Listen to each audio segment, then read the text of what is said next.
ഇതിലും ചെറുതുണ്ടെങ്കിൽ അത്. നമ്മുടെ വീട്ടില് എന്താ പറയാ, എടാ ഉമ്മ എനിക്കുള്ളതാണ്, ഉമ്മ എനിക്കുള്ളതാണ്, നിന്റെ ഉമ്മ അല്ല. വാപ്പ എന്റേതാണ്, നിന്റെ വാപ്പ അല്ല എന്ന് പറഞ്ഞിട്ട് മക്കൾ അങ്ങോട്ടും ഇങ്ങോട്ടും എന്താ ചെയ്യാ, വഴക്കുണ്ടാക്കും. എന്റെ ഉമ്മയാണ്, നിന്റെ ഉമ്മയല്ല. എന്റെ വാപ്പയാണ്, നിന്റെ വാപ്പയല്ല. ഈ മക്കള് വളർന്ന് വലുതായി കല്യാണം കഴിച്ച് അവർക്ക് മക്കളായി അവർ വലിയ നിലയിലെത്തുമ്പോൾ പിന്നെ പറയുന്ന എന്താണെന്നറിയോ, എന്റേത് മാത്രമല്ലല്ലോ, നിന്റെ കൂടെ വാപ്പാനല്ലോ, അതുകൊണ്ട് നീ പോയിക്കോ. എന്റെ മാത്രമല്ലല്ലോ, നിന്റെയും കൂടെ ഉമ്മയല്ലേ, അതുകൊണ്ട് നീ 2 ദിവസം നിന്റെ വീട്ടിൽ നിർത്തിക്കോ. എന്താ കാര്യം? ചെറിയ പ്രായത്തിൽ അവൻ പറയും, എന്റെ മാത്രമാണ് എന്റെ ഉമ്മ, എന്റെ മാത്രമാണ് എന്റെ ഉമ്മ എന്ന് പറയുന്ന മക്കള് വളർന്ന് വലുതായാൽ പറയുന്ന വാക്കിതാണ്, എന്റേതു മാത്രമല്ലല്ലോ, നിന്റെയും കൂടെ ഉമ്മയല്ലേ, അതുകൊണ്ട് നീ കൊണ്ടുപോയി ഒരാഴ്ച നിർത്തിക്കോ എന്ന് പറയുന്ന മക്കളായി ഈ കാലഘട്ടത്തിലെ മക്കള് മാറിയെങ്കിൽ നിങ്ങൾ ആലോചിച്ചോ. ഇമാം അഹ്മദ് ബിൻ ഹംബൽ റളിയല്ലാഹു തആല അൻഹു അദ്ദേഹത്തിന്റെ പ്രിയപ്പെട്ട ബന്ധുക്കളും സഹോദരങ്ങളും എല്ലാവരും ഒരുമിച്ച് കൂടി ഇരുന്നിട്ട് ഒരു മുഷാവറ നടത്തി. എന്താ മുഷാവറ എന്നറിയോ? അവരവർക്ക് വീതിക്ക് കിട്ടാനുള്ള പൈതൃക സ്വത്ത്, അവരുടെ ജീവിതത്തിൽ അവർക്ക് കിട്ടാനുള്ള വാപ്പയിൽ നിന്ന് ഉമ്മയിൽ നിന്ന് കിട്ടുന്ന അനന്തര സ്വത്ത് വീതിച്ചെടുത്തുകൊണ്ടിരിക്കുകയാണ്. നിങ്ങൾ ശ്രദ്ധിക്കണം, ഇങ്ങനത്തെ മക്കളാക്കി നമ്മളെ മക്കളെ മാറ്റണമെങ്കിൽ നമ്മൾ നമ്മുടെ മാതാപിതാക്കളോട് ഇതുപോലെ കാണിക്കണം. എന്താ പറഞ്ഞത്? ഇമാം അഹ്മദ് ബിൻ ഹംബൽ തന്റെ സഹോദരങ്ങളോടൊപ്പം വീട്ടിനകത്തിരിക്കുമ്പോൾ ആ സമയത്താണ് എല്ലാവരും വന്നിട്ട് പരസ്പരം പറയുന്നു, എനിക്ക് അവിടത്തെ ഒരു 2 ഏക്കർ വേണം, അവിടത്തെ ഈത്തപ്പന തോട്ടം എനിക്കു മതി, അവിടത്തത് എനിക്കു മതി, ഇവിടത്തത് എനിക്കു മതി എന്ന് പറഞ്ഞ് എല്ലാവരും ഇങ്ങനെ അവരവർക്ക് ഇഷ്ടപ്പെട്ട കാര്യങ്ങൾ ഓഹരി ചെയ്തെടുക്കാൻ വേണ്ടിയിട്ട് തറവാട് വീട്ടിൽ വന്നപ്പോൾ ഇമാം അഹ്മദ് ബിൻ ഹംബൽ റളിയല്ലാഹു തആല അൻഹു അവസാനം വരെ മിണ്ടാതിരുന്നിട്ട് അവസാനം പറഞ്ഞു, നിങ്ങൾ അതൊക്കെ എടുത്തോളീ, എനിക്കൊരൊറ്റ കാര്യം മതി, അത് നിങ്ങൾ എനിക്ക് തരണം. നിങ്ങൾ ആ ഈത്തപ്പുര തോട്ടം എടുത്തോ, എനിക്ക് പ്രശ്നമല്ല. അവിടത്തെ പുരയിടം നിങ്ങളെടുത്തോ, പ്രശ്നമല്ല. അവിടത്തെ സ്ഥാപനം നിങ്ങളെടുത്തോ, പ്രശ്നമല്ല. ഇമാം അഹ്മദ് ബിൻ ഹംബൽ പറഞ്ഞു, എനിക്ക് ഒന്നു മാത്രം മതി, അത് നിങ്ങൾ എനിക്ക് മാത്രം വിട്ടുതരണം. അതെന്താണ്? അതെന്റെ ഉമ്മയാണ്, അതെന്റെ ഉമ്മയാണ്. ആ ഉമ്മയെ എനിക്ക് മാത്രം നിങ്ങൾ വിട്ടുതരണമെന്ന് പറഞ്ഞുകൊണ്ട് ഇമാം അഹ്മദ് ബിൻ ഹംബൽ റളിയല്ലാഹു തആല അൻഹു സംസാരിച്ചുവെങ്കിൽ ആ പാത പിൻപറ്റുന്നവരല്ലേ നമ്മൾ, ആ പാത പിൻപറ്റേണ്ടവരല്ലേ നമ്മൾ. അതുകൊണ്ട് നമുക്ക് ഉമ്മയെ പറ്റി മനസ്സിലാക്കാം. അള്ളാഹു മനസ്സിലാക്കാനുള്ള തൗഫീഖ് തരട്ടെ. എന്റെ പ്രിയപ്പെട്ട സഹോദരങ്ങളെ, എല്ലാവർക്കും അറിയുന്ന ഒരു ഹദീസാണ് ഞാൻ ആദ്യം പറയുന്നത്. അതിനുശേഷം ഇൻഷാ അല്ലാഹ് നമുക്ക് നമ്മുടെ ജീവിതത്തിൽ നാം നഷ്ടപ്പെടുത്തി കളഞ്ഞ ചില കാര്യങ്ങളെ പറ്റിയിട്ട് നമുക്ക് വിശദീകരിക്കാം. അള്ളാഹുവിന്റെ പ്രിയപ്പെട്ട പ്രവാചകന്റെ സവിധത്തിലേക്ക് ഒരു സഹാബി കടന്നു വരികയാണ്. എല്ലാവരും ഉമ്മയാണ്, സ്നേഹത്തണലായ ഉമ്മയാണ് വിഷയമെന്ന് അറിയുമ്പോൾ തന്നെ ചിന്തിക്കുന്ന കാര്യമാണ്. ഇന്ന് ഉസ്താദ് ഇത് പറയാതിരിക്കില്ല. കാര്യം എന്താണ്? ഉമ്മയെന്ന് പറയുമ്പോൾ ഈ ഹദീസ് മറന്നുകൊണ്ട് നമുക്ക് ഉമ്മയെ പറ്റി പറഞ്ഞു പൂർത്തീകരിക്കാൻ കഴിയില്ല.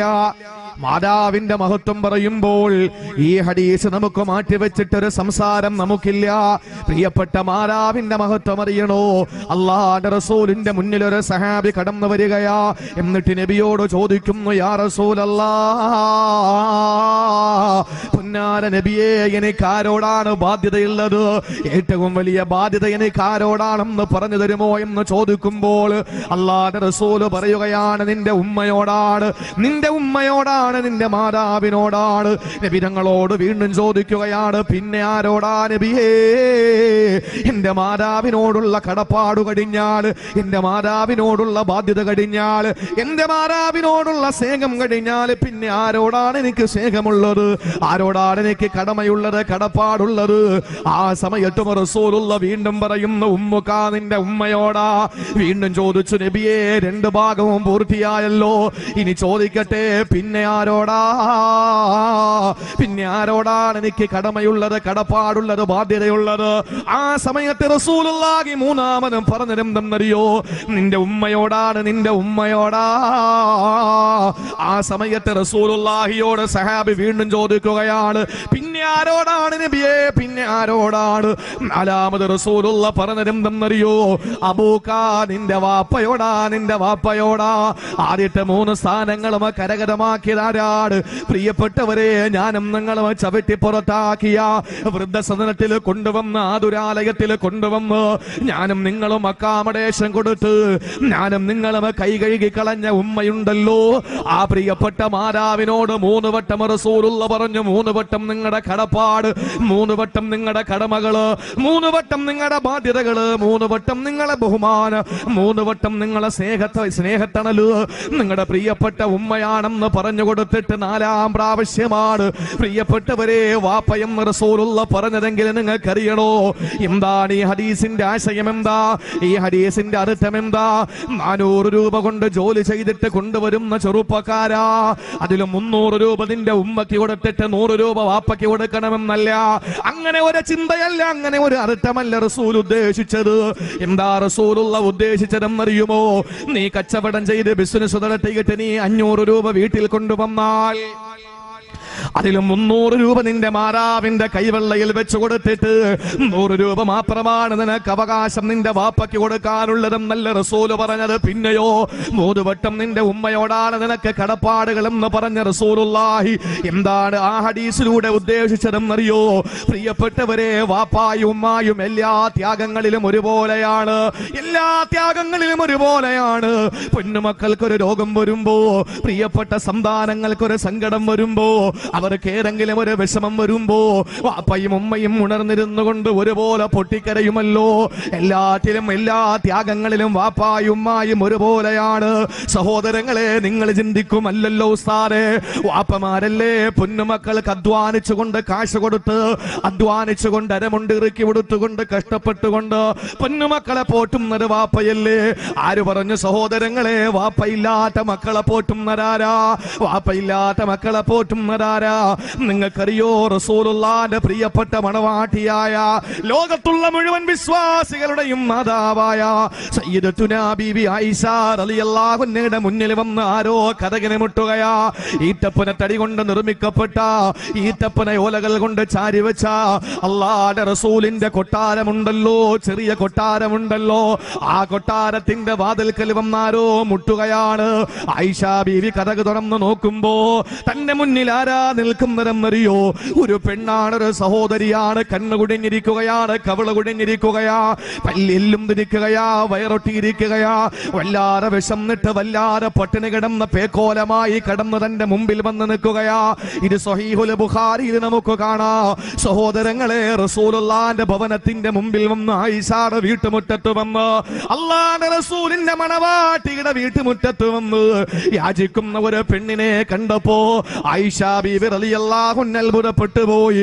തൊട്ടടുത്ത് 2 പെൺമക്കൾ നിൽക്കുകയാണ്. പറക്കമുറ്റാത്ത 2 പൊന്നുമക്കളാ 2 ഭാഗത്തും നിൽക്കുന്നത്. എന്തു ചെയ്തെന്നറിയോ? ആയിഷ ബീവി പരിശോധിക്കുകയാണ്, വീടിന്റെ എല്ലാ ഭാഗങ്ങളും പരിശോധിക്കുകയാണ്.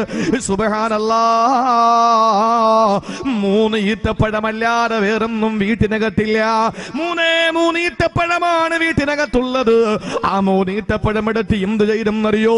പാവപ്പെട്ട സഹോദരിയുടെ കയ്യിലേക്ക് കൊടുക്കുകയാ. ആ സഹോദരി എന്ത് ചെയ്തെന്നറിയോ? 2 ഈത്തപ്പഴമാ 2 പൊന്നുമക്കൾക്ക് അതിന്റെ കുരുമാട്ടിയിട്ട് കൊടുക്കുകയാണ്. 2 ഈത്തപ്പഴം എടുത്ത് 2 പൊന്നുമക്കളുടെ വായിലേക്ക് പതിയെ വെച്ചു കൊടുക്കുകയാണ്. എന്നിട്ട് വിഷം നൊട്ടിയ വയറുമായി കഴിയുന്ന, കണ്ണ് കുഴിഞ്ഞു പോയ, വയറൊട്ടിപ്പോയ, എല്ലുംതിപ്പോയ, കവളൊട്ടിപ്പോയ, കണ്ണുകുടിയിലായ പട്ടിണി കിടന്ന പ്രിയപ്പെട്ട ഉമ്മ ഒരു ഈത്തപ്പഴം എടുത്ത് കുരുമാട്ടിയിട്ട് സ്വന്തം വായിലേക്ക് ചേർത്ത് വെക്കുമ്പോ 2 പൊന്നുമക്കളാ കയ്യിൽ തൂങ്ങിക്കിടന്നുകൊണ്ട് പറയുകയാണ്, ഉമ്മാ, പൊന്നുമക്കൾക്ക് വിശപ്പ് മാറിയിട്ടില്ല, എനിക്ക് വിശപ്പ് മാറിയിട്ടില്ല. ഒരു ഈത്തപ്പഴം കഴിച്ചാൽ എങ്ങനെയാ വിശപ്പ് മാറുക? ചുണ്ടോട് ചേർത്ത് വെച്ച ഈത്തപ്പഴത്തിനെ പുറപ്പെടുക്കുകയാണ് പ്രിയപ്പെട്ട ഉമ്മ. എന്നിട്ട് ആ ഈത്തപ്പഴത്തിനെ 2ആയി കീറിയിട്ട് 2 പൊന്നുമക്കളെയും വായിലേക്ക് വെച്ചു കൊടുക്കുകയാണ്.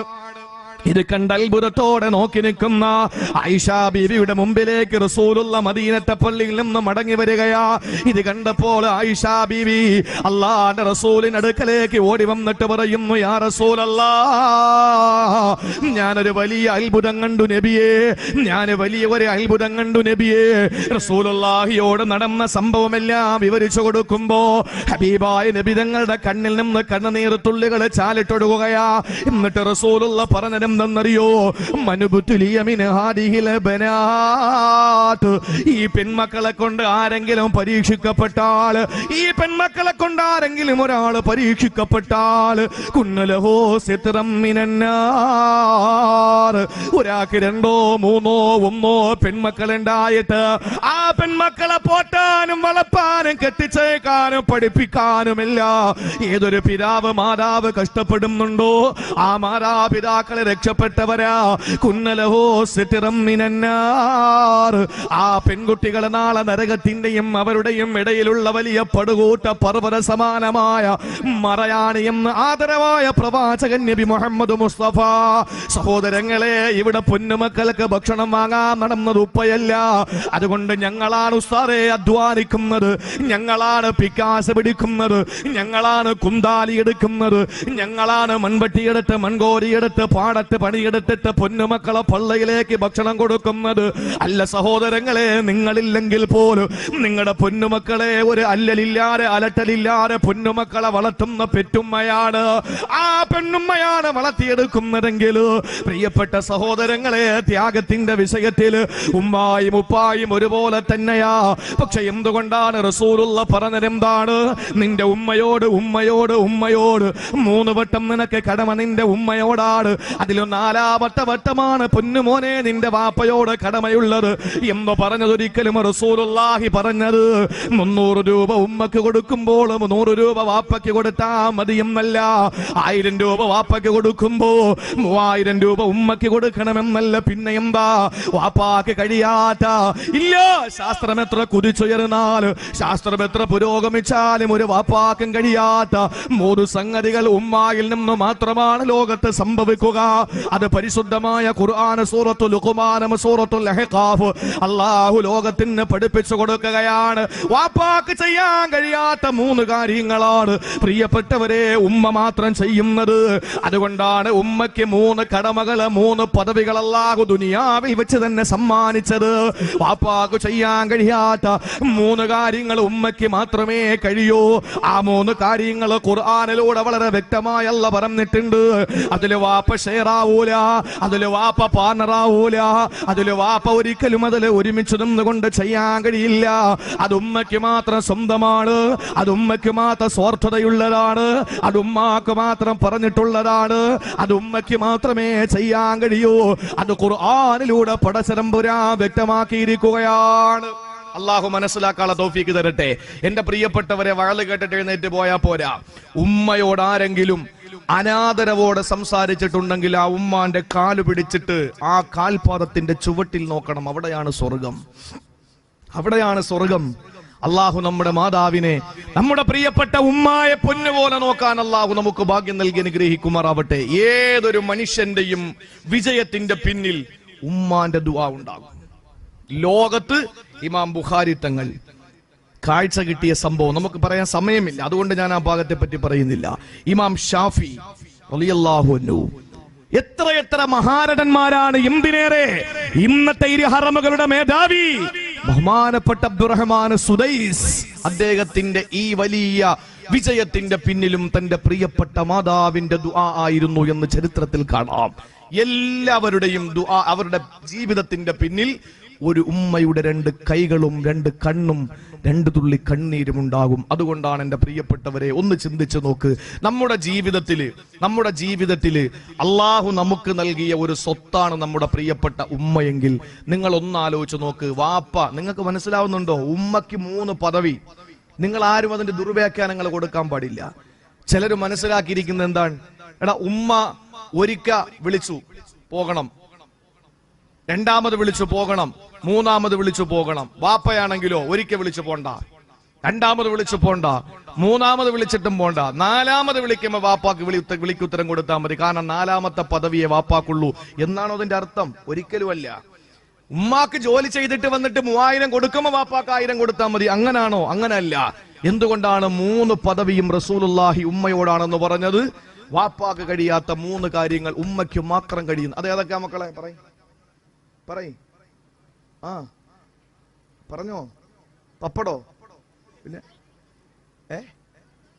പ്രസവിക്കുക, പിന്നെ പാല് കൊടുക്കുക, പിന്നെ ഉമ്മാക്ക് മാത്രം കഴിയുന്ന കാര്യം തൊട്ടിലെട്ടി തരുമോ?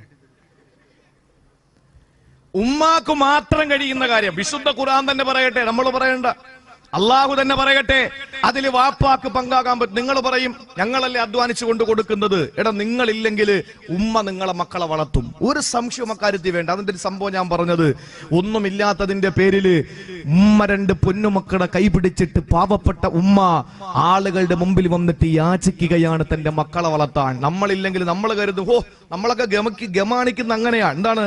നമ്മളില്ലെങ്കിൽ പിന്നെ മക്കൾ എങ്ങനെയാ വളരുക? എടോ, വലിയ ആല് മുറിച്ചു കളഞ്ഞാലേ താഴെ നിൽക്കുന്ന ചെറിയ ആല് പൊങ്ങി വരൂ. ഇത് പറഞ്ഞാൽ മനസ്സിലായില്ലേ? വലിയ ആല് നിൽക്കുന്നിടത്തോളം കാലം അതിന്റെ ചോല ഉണ്ടാകും, ഇതങ്ങോട്ട് കുരുടിച്ചു പോകണല്ലാതെ പൊങ്ങി വരൂല. അള്ളാഹു എത്ര സന്തോഷം, എത്ര ഹിക്മത്തോടു കൂടിയിട്ടാ മനുഷ്യരെ ലോകത്ത് ഉണ്ടാക്കിയിരിക്കുന്നത്. നമ്മൾ ആരെങ്കിലും കരുതിയോ? വാപ്പമാര് മരിച്ചുപോയ മക്കള് ഈ രാജ്യത്ത് വളരുന്നില്ലേ? പ്രിയപ്പെട്ടവരെ, വളരുന്നുണ്ട് എന്ന് വെച്ചിട്ട് അങ്ങനെയാണെങ്കിൽ ഈ പറയുന്ന രീതിയിൽ 3 പദവികൾ ഉമ്മ കൊടുത്തല്ലോ. 3 കാര്യം പ്രത്യേകത ഉമ്മാക്കുണ്ടെന്ന് പറഞ്ഞാൽ ഞാനും കൂടെ അതിൽ പങ്കാളിയാകുമെന്ന് പറഞ്ഞ് വാപ്പ മസലും പിടിച്ച് ഉരുട്ടി വെച്ചുകൊണ്ട് വന്നാൽ നടക്കുവോ? ഒരിക്കലും നടക്കില്ല.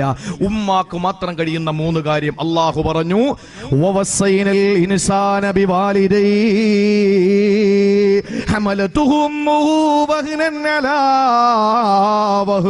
സൂറത്തുൽ ലുഖ്മാനിലൂടെ പടച്ചതമ്പുരാൻ പറയുകയാ,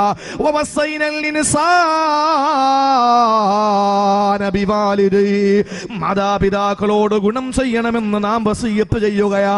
അള്ളാഹുവിന്റെ വസിയ്യത്താ, പടച്ചതമ്പുരാന്റെ വസിയ്യത്താണ്. അല്ലാഹു പറയുന്നു, നിങ്ങളുടെ മാതാപിതാക്കൾക്ക് നിങ്ങൾ ഗുണം ചെയ്യണേ. ഇത്രയും പറഞ്ഞിട്ടല്ല വാപ്പാന്റെ കഥയൊന്നും പറഞ്ഞില്ല. വാപ്പ പിക്കാസ് എടുത്തതിന്റെ കഥ പറയുന്നില്ല. വാപ്പ മൺവട്ടിയും മൺകോരിയും പിടിക്കുന്നതിന്റെ കഥ പറയുന്നില്ല. വാപ്പ അറബിക്കടൽ താണ്ടി പോയി പണിയെടുക്കുന്ന കാര്യം പറയുന്നില്ല. വാപ്പ ജീവിതത്തിൽ അരമുണ്ടിറക്കി കൊടുക്കുന്നതിന്റെ കഥ പറയുന്നില്ല. പിന്നെയോ അള്ളാഹു പറഞ്ഞത്, ഉടനെ പറഞ്ഞത്, അവന്റെ ഉമ്മയാരാണെന്നറിയോ? ക്ഷീണത്തിന്റെ മേൽ ക്ഷീണമായിട്ട് അവനെ 10 മാസം വയറ്റിൽ ചുമന്നതാണ്. വാപ്പയ്ക്ക് കഴിയാത്ത ഒരു സംഗതി ഒന്നാമത്തേത് വയറ്റിൽ ചുമക്കുക എന്നുള്ളതാണ്. വാപ്പ എന്ത് പണിയുമെടുക്കും, എന്ത് വേണോ കൊണ്ടു കൊടുക്കും, ഏത് വേണോ ചുമന്നു കൊണ്ട് കൊടുക്കും. ഒരു പൂ വേണമെന്ന് പറഞ്ഞാൽ പൂമരം കൊണ്ട് കൊടുക്കും. ഒരു ജലാശയത്തിലെ വെള്ളം വേണമെന്ന് പറഞ്ഞാ ആ ജലാശയം അടർത്തിയെടുത്തുകൊണ്ട് കൊടുക്കാൻ കഴിവുണ്ടാകും. പക്ഷേ ഒരിക്കൽ പോലും ഈ കുഞ്ഞിനെ 2 കിലോ ഉള്ള, 2.5 കിലോ ഉള്ള, 3 കിലോ ഉള്ള, അതല്ലെങ്കിൽ പോകട്ടെ ഒരു ചെറിയ കുഞ്ഞിനെ ഒന്ന് വയറ്റിൽ ചുമക്കാ ഒരു ഉമ്മക്കല്ലാതെ മറ്റാർക്കും കഴിയില്ല. ഇതല്ലാഹു പറഞ്ഞതാ. രണ്ടാമത്തെ കാര്യമേതാ? അല്ലാഹു സൂറത്തുൽ അഹ്ഖാഫിലൂടെ പറയുകയാണ്, അവനെ വളരെ വേദനയോടെയാ പ്രസവിച്ചത്. രണ്ടാമത്തെ പദവി അള്ളാഹു പറഞ്ഞത് എന്താണ്? പ്രസവമാണ്. 1 ഗർഭം ചുമക്കലാണ്, 2 പ്രസവമാണ്, മൂന്നാമത്തേതോ 2 വർഷം മുലപ്പാല് കൊടുക്കുന്ന ഉമ്മയാണ്. വാപ്പാക്ക് മുലപ്പാല് കൊടുക്കാൻ കഴിയോ? മാതാവിനെ പ്രസവിക്കുന്ന വേദന സഹിക്കാൻ അല്ലാഹു അതിനുള്ള ശരീരശക്തി കൊടുത്തിട്ടുണ്ട്. പ്രിയപ്പെട്ടവരെ, നമ്മളെക്കാൾ എത്രയോ ബലഹീനരാ നമ്മുടെ പെണ്ണുങ്ങള്. പക്ഷേ ചിന്തിക്കണേ, വാപ്പാന നടുറോഡിൽ മലത്തിക്കിടത്തിയിട്ട് പള്ളയില് കത്തികുട്ടി കയറ്റിയാൽ വാപ്പ ചരിഞ്ഞു കിടക്കും. വാപ്പാടെ ഇരുഭാഗങ്ങളിൽ കത്തികുത്തി കയറ്റിയാൽ വാപ്പ കവിഴ്ന്ന് കിടക്കും. എന്തു വേദന വന്നാലും പുല്ലുപോലെ എടുത്ത് കളയുന്ന വാപ്പ ഒരു പ്രസവ വേദന സഹിക്കാൻ വാപ്പയ്ക്ക് കഴിയില്ല. അത് ഉമ്മയ്ക്ക് മാത്രം സ്വന്തമാണ്. അല്ലാഹു പറഞ്ഞു മൂന്നാമത് 2 കൊല്ലം പാല് കൊടുക്കണമെന്നുള്ളത്. മുലപ്പാല് 2 വർഷം കൊടുക്കണമെന്നല്ല പറയുകയാ. എന്നിട്ട് അല്ലാഹു പറഞ്ഞതെന്തെന്നറിയോ? അനിഷ്കുറുലീ വലിവാലിദൈക. വീണ്ടും അല്ലാഹു പറയുന്നു, എനിക്കും നിന്റെ മാതാപിതാക്കൾക്ക് മാതാപിതാക്കൾക്കും നീ ശുക്ർ ചെയ്യണേ. ഇവിടെ ചിന്തിക്കണേ, ഖുർആൻ പഠിക്കണേ. ഖുർആനിൽ നിന്ന് അകന്നു പോയതാണ് മാതാവിനെ തള്ളി പറയുന്നത്. ഖുർആനിൽ നിന്ന് അകന്നു പോയതാണ് മാതാവിന്റെ കഴുത്ത് വെട്ടിമുറിക്കുന്നത്. ഖുർആനിൽ നിന്ന് അകന്നത് കൊണ്ടാണ് മാതാവിന്റെ തലയിൽ ചിരവ കൊണ്ടടിക്കുന്നത്. പ്രിയപ്പെട്ടവരെ, ഖുർആൻ പറഞ്ഞതെന്താണ്? അനിഷ്കുർലീ വലിവാലിദൈക, എനിക്ക് നീ ശുക്ർ ചെയ്യണം, എനിക്ക് നീ നന്ദി രേഖപ്പെടുത്തണം. എനിക്ക് മാത്രം പോരാ, വലിവാലിദൈക, നിന്റെ മാതാപിതാക്കൾക്കും നീ ഗുണം ചെയ്യണം. ഇതിന് മഹാരഥന്മാരായ മുഫസ്സിരീങ്ങൾ പറഞ്ഞിട്ടുണ്ട്. അല്ലാഹു പറഞ്ഞു എനിക്ക് ഗുണം ചെയ്യണം, നിന്റെ മാതാപിതാക്കൾക്കും ഗുണം ചെയ്യണം എന്ന് പറഞ്ഞാൽ അതിന്റെ അർത്ഥം എന്തെന്നറിയോ? എനിക്ക് ഗുണം ചെയ്തു, നിന്റെ മാതാപിതാക്കൾക്ക് ഗുണം ചെയ്തില്ലെങ്കിൽ എനിക്ക് നിന്റെ ഗുണമൊന്നും വേണ്ട, നന്ദിയൊന്നും എനിക്ക് വേണ്ട. നിനക്ക് നിന്നെ സൃഷ്ടിച്ചതുപോലെ ഈ ലോകത്ത് നീ കടന്നു വരുന്നതിന് കാരണക്കാരൻ നിന്റെ മാതാപിതാക്കളാ. അതുകൊണ്ട് അവർക്ക് ഗുണം ചെയ്യണം, എനിക്കും നീ ഗുണം ചെയ്യണം. അള്ളാഹ്ക്ക് ഗുണം ചെയ്യാതെ മാതാപിതാക്കൾക്ക് ഗുണം ചെയ്തിട്ട് കാര്യമില്ല. മാതാപിതാക്കൾക്ക് ഗുണം ചെയ്യാതെ അള്ളാഹിന് ഗുണം ചെയ്തിട്ടും കാര്യമില്ല, നന്ദി രേഖപ്പെടുത്തിയിട്ട് കാര്യമില്ലെന്നാണ് പ്രിയപ്പെട്ടവര്. അതുകൊണ്ട് അല്ലാഹു തആല ഖുർആനിലൂടെ 2 ആയത്തുകളിലൂടെ 3 ആയത്തുകളിലൂടെ 2 അധ്യായങ്ങളിലൂടെ അല്ലാഹു ഉമ്മക്കുള്ള മഹത്വത്തിന്റെ അളവ് പറഞ്ഞു. അത് 3 കാര്യമാണ്. ഗർഭം ചുമന്നത് 10 മാസം തള്ളയാ, പ്രസവിച്ച വേദന തിന്നതും അവള് തന്നെയാ, പാലും കൊടുത്തു വളർത്തലും അവളാണ്. ഇവ 3 കാര്യം ബാപ്പയിൽ ഒഴിവാണ്. അപ്പാക്ക് പറ്റോ? 1 വയസ്സ് വരെ ഞാൻ കൊടുത്തില്ലേ, അതുകൊണ്ട് നിങ്ങൾ 1 വയസ്സ് കുടിക്കും പാലെന്ന് പറഞ്ഞാൽ കവർ പാല് വാങ്ങിച്ചുകൊണ്ട് കൊടുക്കാനേ പറ്റൂ. മുലപ്പാല് കൊടുക്കാൻ ഉമ്മയ്ക്ക് മാത്രമേ കഴിയൂ, അത് വാപ്പാക്ക് കഴിയൂല. എന്റെ പ്രിയപ്പെട്ടവരെ, ഉമ്മയെയും കുട്ടിയെയും തള്ളയെയും പിള്ളയെയും വീടിനെയും കൂടെ ഒരുമിച്ചെടുക്കാനുള്ള ആരോഗ്യം വാപ്പാക്ക് ഉണ്ടാവും. പക്ഷേ ഇതിനെ ഒന്ന് ചുമന്നുകൊണ്ട് നടക്കാനുള്ള ആരോഗ്യം വാപ്പയ്ക്കല്ല കൊടുത്തിട്ടില്ല. എന്റെ പ്രിയപ്പെട്ടവരെ, അതുകൊണ്ട് തന്നെ ഗർഭധാരണവും പ്രസവവും അതുപോലെ തന്നെ മുലപ്പാല് കൊടുക്കുന്നതും, ഈ 3 കാര്യങ്ങൾ ഉമ്മയ്ക്ക് മാത്രം പ്രത്യേകതയുണ്ട്. അതൊരിക്കലും വാപ്പാക്ക് കടയിക്കെടുത്താൻ ഒരിക്കലും സാധ്യമല്ല. അതുകൊണ്ട് തന്നെ 3 പദവികൾ അള്ളാഹു എന്ത് കൊടുത്തു? ഉമ്മക്ക് കൊടുത്തു. 4ാമത്തെ പദവിയാണ് വാപ്പാക്ക് കൊടുത്തത്. അള്ളാഹു മനസ്സിലാക്കാനുള്ള തൗഫീക്ക് തരട്ടെ. അള്ളാഹു മനസ്സിലാക്കാനുള്ള തൗഫീക്ക് നൽകി അനുഗ്രഹിക്കുമാറാവട്ടെ. അല്പം കൂടെ ഒന്ന് കൂട്ടി വെച്ചേ മാസ്റ്റർ. എന്റെ പ്രിയപ്പെട്ട സഹോദരങ്ങളെ, അതുകൊണ്ട് ജീവിതത്തിൽ നമുക്ക് നമ്മുടെ ഉമ്മയോടുള്ള കടമകൾ, നമ്മുടെ കടപ്പാടുകൾ, അത് നമ്മൾ മനസ്സിലാക്കിയിട്ട് വേണം നമ്മുടെ ജീവിതത്തെ മുന്നോട്ട് കൊണ്ടുപോകാൻ. നമ്മുടെ വളർച്ചയുടെ പിന്നിൽ നമ്മുടെ ഉമ്മയാണ്. ഞാൻ നിങ്ങളോട് പറയാൻ പോകുന്ന 1ാമത്തെ കാര്യം, എന്റെ പ്രിയപ്പെട്ട സഹോദരങ്ങളെ, ഞാൻ ചോദിക്കട്ടെ, ഖുർആൻ പഠിക്കുന്നവരല്ലേ നിങ്ങൾ? സുജൂദിൽ എന്താ നമ്മൾ ഓതേണ്ടത്? സുബ്ഹാന റബ്ബിയൽ അഅ്ലാ വബിഹംദിഹി. റുകൂഇലോ സുബ്ഹാന റബ്ബിയൽ അലീം വബിഹംദിഹി. ഇഅ്തിദാലിലോ റബ്ബനാ ലക്കൽ ഹംദു മിൽഅ സമാവാതി വമിൽഅൽ അർളി വമിൽഅ മാ ശിഅത മിൻ ഷൈഇൻ ബഅദ്. അല്ലേ? ഇടയിലുള്ള ഇരുത്തത്തിലോ റബ്ബിഗ്ഫിർലി വർഹംനി വജ്ബുർനി വർഫഅനി വർസുഖ്നി വഹ്ദിനി വആഫിനി. ഇത് ഏതെങ്കിലും ഒരു സൂറത്തിൽ കാണിച്ചു തരാൻ പറ്റുമോ? നിസ്കാരത്തിന് അപ്പുറം വേറൊരു ഇബാദത്തില്ലല്ലോ. ഏതെങ്കിലും ഒരു സൂറത്തില് ഈ പറയുന്ന ദുആകൾ ഒന്ന് കാണിച്ചു തരാൻ പറ്റുമോ? നിസ്കാരത്തിൽ നമ്മൾ ഓതുന്ന, എന്തിനേറെ ഒരു ഉടമസ്ഥന്റെ മുമ്പിൽ ഒരു അടിമ ഏറ്റവും കൂടുതൽ അടുക്കുന്നത് അഖറബുമായ യകൂനുൽ അബ്ദു മിൻ റബ്ബിഹി വഹുവ സാജിദുൻ. സുജൂദിൽ കിടക്കുമ്പോഴാണ് ഒരു അടിമ ഉടമസ്ഥനായ റബ്ബിന്റെ അടുക്കൽ ഏറ്റവും കൂടുതൽ കടപ്പെടുന്നത് എന്ന് ആദരവായ പ്രവാചകൻ നബി മുഹമ്മദ് മുസ്തഫ നടന്നു പോകുന്ന നിലത്ത് അന്തസ്സിന്റെയും ഇസ്സത്തിന്റെയും അടയാളമായ തല കൊണ്ട് കുനിച്ചു വെച്ച് പൃഷ്ഠഭാഗമാകുന്ന നമ്മളൊക്കെ വൃത്തികെട്ട അവയവമായി കണ്ടിട്ടുള്ളതിനെ തലയേക്കാൾ ഉയർത്തിവെക്കുന്ന സുജൂദ്. എന്റെ പ്രിയപ്പെട്ടവരെ, എന്നിട്ട് പറയാണ്, അല്ലാഹുവേ നീയാണ് അത്യുത്തമൻ, നീയാണ് അത്യുന്നതൻ എന്ന് പറയുന്ന ആ സുജൂദിലുള്ള ദുആ ഖുർആൻ പഠിപ്പിച്ചിട്ടില്ല. അതൊക്കെ ഹദീസിലാണ്. പക്ഷേ ഉമ്മാക്ക് വേണ്ടി ദുആ ചെയ്യണം എങ്ങനെയാന്ന് ഖുർആൻ പറഞ്ഞു. ഉമ്മാക്ക് എങ്ങനെ ദ്വാരക്കണമെന്നുള്ളത് ഖുർആനിലൂടെ പറഞ്ഞു. എന്റെ പ്രിയപ്പെട്ട സഹോദരങ്ങളെ, ഒന്ന് ചിന്തിച്ചു നോക്ക്. അള്ളാഹു മനസ്സിലാക്കാനുള്ള തൗഫീക്ക് തരട്ടെ.